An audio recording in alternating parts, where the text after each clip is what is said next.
PC gaming is home to an incredible number of computer games, and it's often the best possible way of experiencing your games.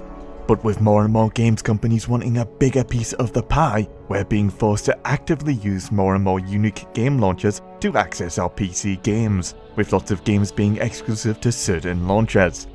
It's not the end of the world, but it's an annoyance that PC gamers have to put up with. I think there are some positives to all these different launchers, but I believe the negative points do outweigh the positive. So, just how many different launchers are there? You're probably already familiar with Steam, but there's also Electronic Arts Origin, Blizzard's Battle.net, Ubisoft's Uplay, the Bethesda.net launcher, Epic Games launcher, GOG Galaxy, Amazon's Twitch app, and even the voice chat service Discord are in on it. There are some other launchers too, and I imagine they're going to be all new ones in the future. The reason that a lot of these big game companies are running their own platforms is to bypass the revenue split that, say, a physical computer game store or a digital store like Steam would charge for selling your game. Why is this bad? Of course, you don't need all these launchers running at once, but it can be such a pain in the arse swapping between them to play exclusive games. You'll need an account with each launcher platform, and if you're terrible like me, you're often having to reset your passwords for all your different accounts, for all your different launchers. The single biggest negative to all these launchers would have to be the games having closed-off multiplayer servers, exclusive to their launcher. This basically prevents players who own the same game on different launchers from playing with each other. A good example would be Dying Light. Whilst I personally owned a Steam copy, my friend owned a GOG copy of the game, and we frustratingly learned that our games weren't compatible with each other, despite both being PC versions of the game. This is a terrible practice that damages the PC multiplayer ecosystem and completely splits players up.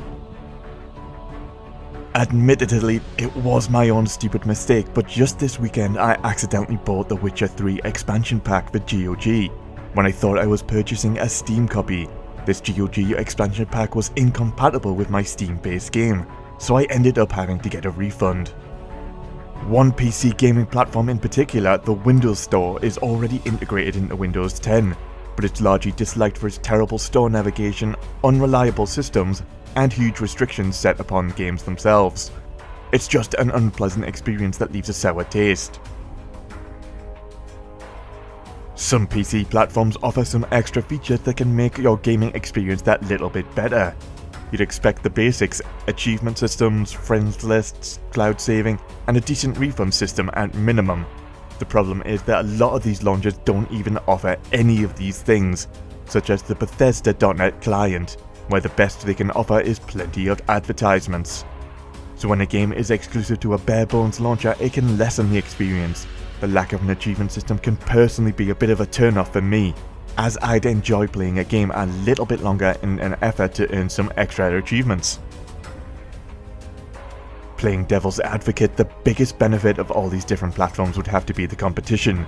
As a gamer or consumer, we want these different platforms to compete with each other. The more platforms, the more competition. More competition means companies striving to have the best features and the best prices. One example of the benefits of competition recently would be between the Epic Games launcher and Steam platform, where Epic Games take a much smaller revenue split on games they sell. This has resulted in Steam also reducing their revenue split, at least on larger games that sell very well.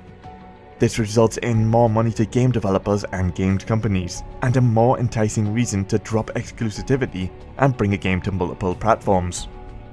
My suggested solution would be to offer the same games on multiple launchers, and I'd personally be totally okay paying a little bit extra to play through my preferred platform.